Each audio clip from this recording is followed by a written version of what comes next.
जय हिंद दोस्तों। आज हम फिर से खेलने हैं भाई भाई मटके मटका वाला।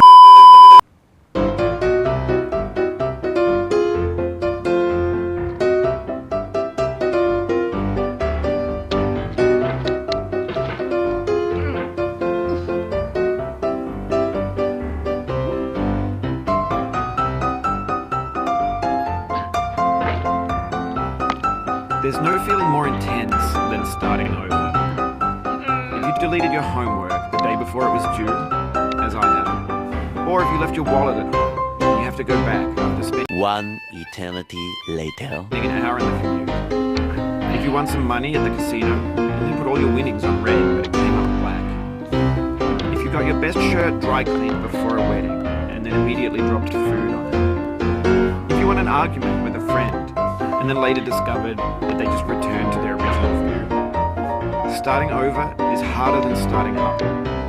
If you're not ready for that, like if you've already had a bad day, then what you're about to go through might be too much. Feel free to go away and come back. I'll be here. Alright, thanks for coming in with me on this trip. I'll understand if you have to take a break at any point. Just find a safe place to stop and quit the game. Don't worry. I'll save your progress, always, even your mistakes. This game is a homage to a free game that came out in 2002, titled Sexy Hiking. The author of that game was Jazzo, a mysterious Czech designer who was known at the time as the father of B games. In B games are rough assemblages of found objects. Designers slap them together very quickly and freely, and they're often too rough and unfriendly to gain much of a following.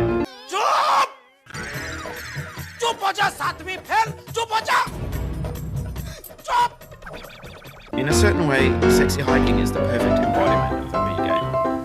It's built almost entirely out of found and recycled parts, and it's one of the most unusual and unfriendly games of its time. In it, your task is simply to drag yourself up a mountain with a hammer. That act of climbing, in the digital world or in real life, has certain essential properties that give the game its flavor.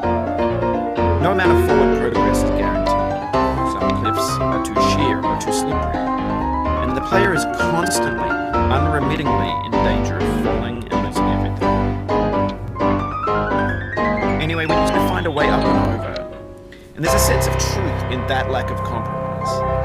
Most obstacles in video game worlds are fated to get through them once you have the correct method or the correct equipment or just by spending enough time. In that sense, every pixelated obstacle in Sexy Hiking is real.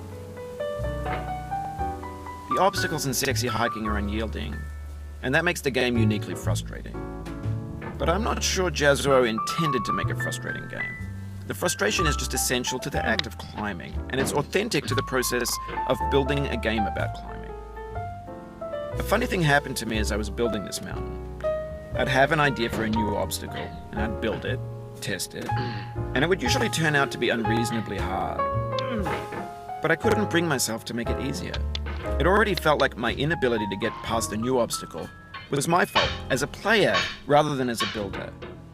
Imaginary mountains build themselves from our efforts to climb them, and it's our repeated attempts to reach the summit that turns those mountains into something real. When you're building a video game world, you're building with ideas, and that can be like working with quickset cement.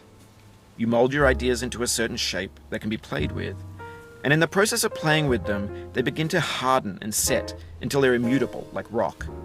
And at that point, you can't change the world, not without breaking it into pieces and starting fresh with new ideas.